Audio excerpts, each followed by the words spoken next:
Hello students, welcome back to the class. Here we are going to discuss about the antigenic determinant on the immunoglobulin. ठीक है, immunoglobulin के ऊपर भी antigenic determinant, इसका meaning क्या है? एपिटोप. ठीक है, एपिटोप को एंटीजेनिक डिटर्मिनेंट भी कहा जाता है. जब हमने एपिटोप के बारे में डिस्कस कर लिया है ऑलरेडी. ठीक है, एंटीजन के सरफेस पर ऐसे जो भी सीक्वेंस है जिसको एंटीबॉडी रिकॉग्नाइज करता है उसे एपिटोप्स कहते हैं. ठीक है, सो the part of the antibody that is recognized by the antibody or T cell receptor is known as the epitope. अभी एपिटोप का दूसरा नाम है एंटीजेनिक डिटर्मिनेंट. ठीक है, सो अभी यहाँ पर जो हमारे इम्यूनोग्लोबुलिन मॉलिक्यूल्स यानी कि एंटीबॉडीज है उनके सरफेस पर भी एपिटोप्स प्रेजेंट होंगे. इसका मीनिंग क्या है कि एंटीबॉडीज भी दूसरे एंटीबॉडी के द्वारा रिकॉग्नाइज किए जा सकते हैं. ठीक है, क्योंकि एंटीबॉडी का मेन क्या है, वो एक ग्लाइकोप्रोटीन है. ठीक है, प्रोटीन मॉलिक्यूल है और प्रोटीन मॉलिक्यूल एंटीजन के रूप में भी वर्क कर सकता है. So antibody can also work as the antigen and दूसरे एंटीबॉडी के द्वारा वो भी रिकॉग्नाइज किया जा सकता है. ठीक है, सो ऐसे क्या क्या एपिटोप्स एंटीबॉडी के सरफेस पर प्रेजेंट है, कहाँ कहाँ पर प्रेजेंट हो गए, उसके बारे में हम यहाँ पर डिस्कस करेंगे. ओके, सो अभी ऐसे एंटी इम्यूनोग्लोबुलिन एंटीबॉडीज का काम क्या है? ठीक है, so they are the powerful tool for study of the B cell development and humoral immune response. ठीक है, कहीं पर भी कोई भी टाइप के अगर हमें एंटीबॉडी की प्रेजेंस चेक करनी है तो उसके लिए हम क्या यूज कर सकते हैं? Anti immunoglobulin antibodies. ठीक है, और एंटीबॉडी ऐसा भी कहा जा सकता है. ठीक है, एंटी इम्यूनोग्लोबुलिन मीन्स कोई भी अब एंटीबॉडी के बारे में हम लिखते हैं, कोई भी एंटीजन के अगेंस्ट का एंटीबॉडी है, फॉर एग्जांपल एंटीजन ए, उसके अगेंस्ट का एंटीबॉडी है तो उसे क्या कहा जाता है? Anti A. ठीक है, एंटीजन बी के अगेंस्ट का एंटीबॉडी है तो एंटी बी. उसी तरह से इम्यूनोग्लोबुलिन के अगेंस्ट का एंटीबॉडी है यहाँ पर, so anti immunoglobulin antibody. Okay, so उसका यूज क्या है? Powerful tool for the study of B cell development. ठीक है, बी सेल का डेवलपमेंट हो रहा है तो उसमें किस स्टेज में उसकी सरफेस पर एंटीबॉडीज आते हैं, ठीक है, और कौन से टाइप के एंटीबॉडीज आते हैं वो सब हम इसके थ्रू डिटरमाइन कर सकते हैं by using anti immunoglobulin antibody. Okay, और ह्यूमरल इम्यून रिस्पॉन्स को भी चेक कर सकते हैं कि एंटीबॉडीज का प्रोडक्शन हुआ है कि नहीं, कितने एंटीबॉडीज प्रोड्यूस हुए, वो सब किसके थ्रू हम चेक कर सकते हैं? Anti immunoglobulin antibodies. ठीक है, ह्यूमरल इम्यून रिस्पॉन्स में मेनली क्या होता है? Generation of antibodies. Okay, humoral immune response के जो मेन कंपोनेंट है वो एंटीबॉडीज है. सो इम्यून रिस्पॉन्स एक्टिवेट हुआ है या नहीं हुआ है, कितना हुआ है, ठीक है, ये सब जानने के लिए हम एंटी इम्यूनोग्लोबुलिन एंटीबॉडीज का यूज कर सकते हैं. Okay, so there are the mainly three type of the epitopes present on the immunoglobulin molecule. Okay, तीन कैटेगरी के एपिटोप्स इम्यूनोग्लोबुलिन के सरफेस पर प्रेजेंट हो गए. The first is the isotype, second allotype and third is the idiotype. Okay, तीनों type क्या है अभी उसके बारे में हम डिस्कस करेंगे. So first of all the isotype. Isotype क्या है? हम इम्यूनोग्लोबुलिन के लिए भी आइसोटाइप वर्ड यूज करते हैं कि isotypes of the immunoglobulin are IgG, IgM, IgA. Okay, ये सब क्या है? इम्यूनोग्लोबुलिन के आइसोटाइप. ठीक है, सो आइसोटाइपिक डिटर्मिनेंट क्या है इसके बारे में देखते हैं. ठीक है, so this is the structure of the antibody. Okay, अभी इसके कांस्टेंट रीजन में जो एंटीजेनिक डिटर्मिनेंट्स प्रेजेंट हो गए, ठीक है, इसकी कांस्टेंट रीजन की जो सीक्वेंस है उसके थ्रू जो एपिटोप्स फॉर्म होते हैं उसे क्या कहते हैं? Isotypic determinant. Okay, for example ये है IgG1. Okay, IgG1 of mouse, IgM of mouse. Okay, this are the two different type of the immunoglobulin. दो इम्यूनोग्लोबुलिन के अलग अलग क्लास है. इसमें डिफरेंस क्या होगा? लाइट चेन सेम हो सकती है और डिफरेंट भी हो सकती है. ठीक है, मेनली लाइट हेवी चेन के बेसिस पर ये दोनों टाइप दिए गए हैं. ठीक है, तो हेवी चेन क्या है? इसमें gamma one and here mu. Okay, so heavy chain mu है एंड यहाँ पर गामा-1 है. इसके बेसिस पर ये दोनों अलग अलग इम्यूनोग्लोबुलिन के टाइप्स फॉर्म होते हैं. ओके, कोई भी दो इम्यूनोग्लोबुलिन है अलग अलग टाइप के, तो उसमें डिफरेंस कहाँ पर होगा, इसकी हेवी चेन में। और हेवी चेन में भी मेनली कौन सी रीजन में, कौन से डोमेन में डिफरेंस होगा, कांस्टेंट डोमेन में। ठीक है, हमने ये डिस्कस किया था कि ये जो हेवी चेन है, लाइट चेन है, इन सब का टाइप किसके बेसिस पर है, उसके कांस्टेंट रीजन पर। ओके, सो यहाँ पर हेवी चेन का जो कांस्टेंट रीजन है वो गामा 1 टाइप का होगा, यहाँ पर म्यू टाइप का कांस्टेंट रीजन होगा। ठीक है, सो यहाँ पर जो भी कांस्टेंट रीजन की वजह से जो एपिटोप्स फॉर्म होते हैं, कांस्टेंट रीजन की सीक्वेंस के थ्रू जो भी एपिटोप्स फॉर्म होते हैं, उसे क्या कहते हैं, isotypic determinants. Okay, the epitopes are formed by the constant region of the heavy chain are known as the isotypic determinants। ये दोनों है, फॉर एग्जाम्पल IgG1 है, ये IgM है। ओके, IgG1 इसलिए लिखा है कि IgG के भी सब टाइप्स है। ओके, उसके बारे में हम जब IgG के बारे में डिस्कस करेंगे तब उसके सब टाइप्स के बारे में भी डिस्कस करेंगे। सो यहाँ पर एक दो इम्यूनोग्लोबुलिन है, अलग अलग टाइप के हैं। सो इन दोनों की हेवी चेन अलग अलग टाइप की होगी।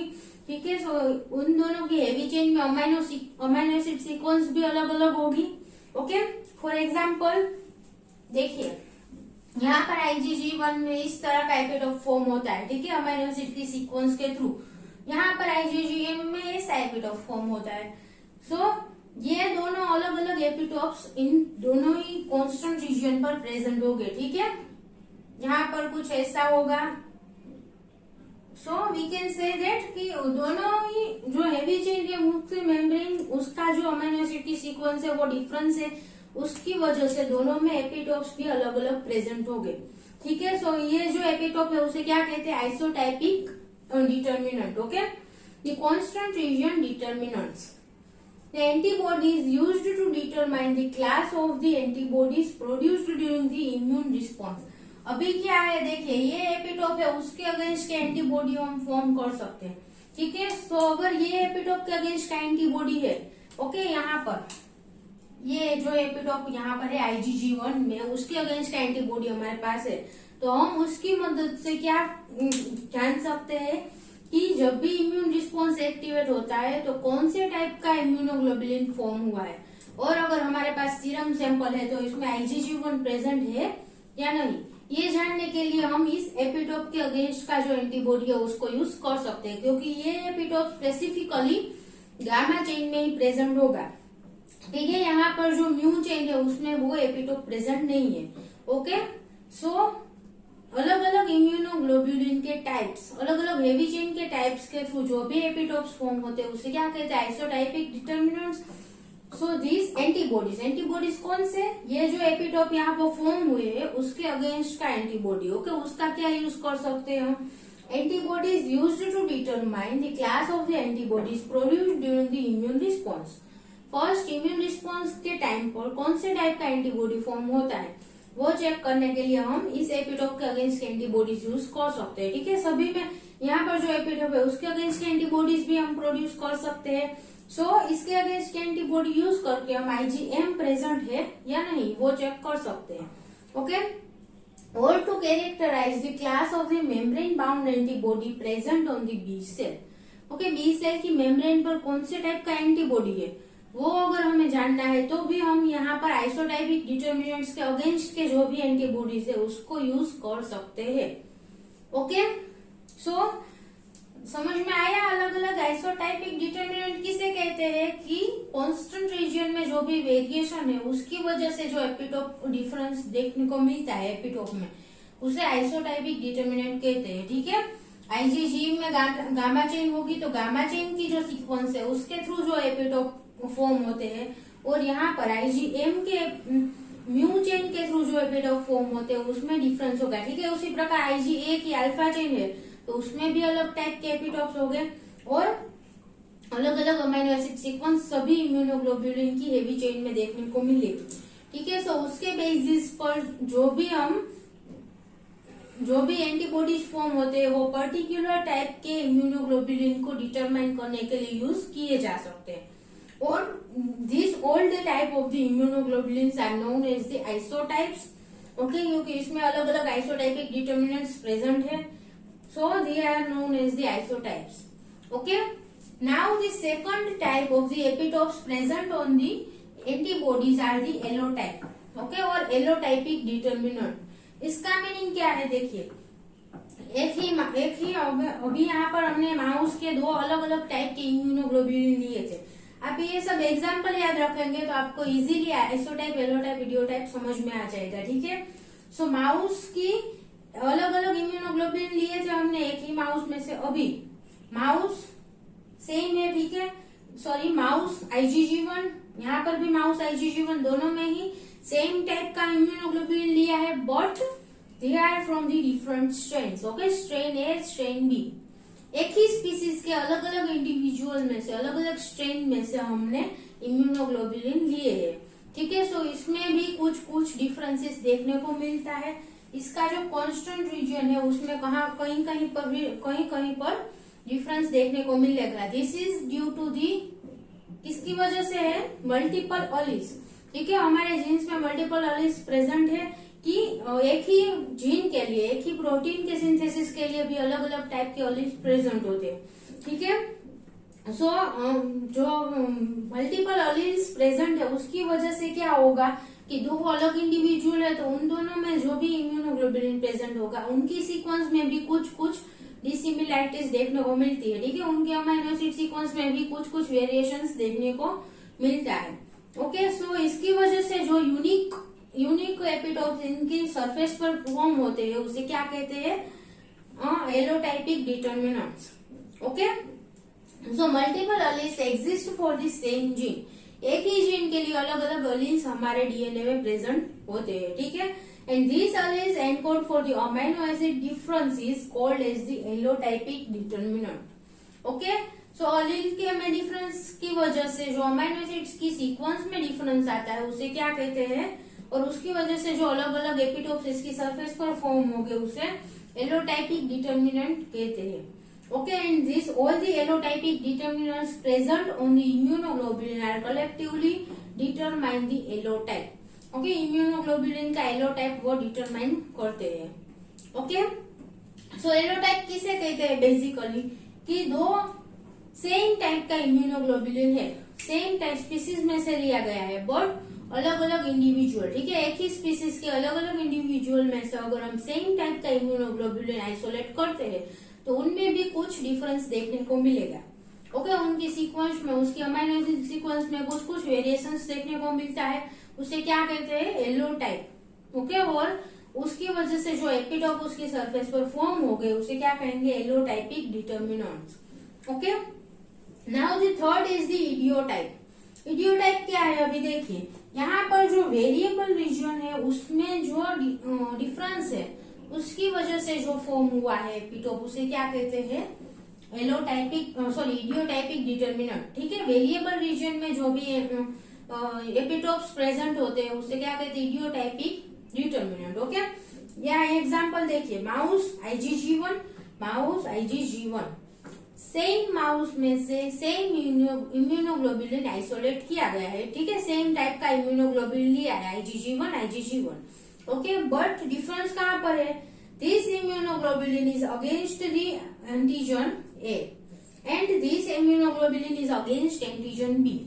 ओके, यहाँ पर एंटीजन A है और यहाँ पर एंटीजन B है. ओके, सो यहाँ की डिफरेंस कहाँ पर आएगा, सिर्फ यहाँ वेरिएबल रीजन में ही डिफरेंस आएगा दोनों में. ओके, क्योंकि अलग अलग एंटीजन के अगेंस्ट के है. So the unique amino acid sequence of VH and VL domain, जो यहाँ पर वेरिएबल डोमेन है उसकी यूनिक सीक्वेंस होगी, IgG1 सेम है बट अलग अलग एंटीजन के अगेंस्ट के है. सो यहाँ की जो इसकी वेरिएबल रीजन है उसमें चेंजेस होंगे. ठीक है, वेरिएबल रीजन दोनों में अलग अलग होगी. सो यहाँ पर वेरिएबल रीजन में जो भी एपिटोप्स फॉर्म होते हैं उससे क्या कहते हैं, इडियोटाइपिक डिटर्मिनेंट. ओके, ये idiotype can be antigen binding site or other sequence. Okay, idiotype क्या है, जो एपिटोप उसकी सरफेस पर प्रेजेंट है, एक एक एपिटोप को इडियोटाइप कहा जाता है. ठीक है, individual epitope is known as the idiotype. So idiotype can be present on the antigenic determinant okay, यहाँ पर जो एंटीजेनिक डिटर्मिनेंट है, सॉरी एंटीजन बाइंडिंग साइट है, ये भी इडियोटाइप के रूप में वर्क कर सकता है। ठीक है, यहाँ पर इसके अगेंस्ट के एंटीबॉडीज भी फॉर्म हो सकते हैं और ये भी एपिटोप के रूप में वर्क कर सकता है। और दी अदर सीक्वेंस, ओके, इडियोटाइप के अलावा और एंटीजन बाइंडिंग साइट के बाहर की जो यहाँ पर वेरिएबल रीजन यहाँ तक है, सो यहाँ पर कोई दूसरी साइट पर एंटीबॉडीज जो एपिटोप भी फॉर्म हो सकते हैं। Okay, so idiotype can be antigen binding site or other sequence. It can work as the idiotype.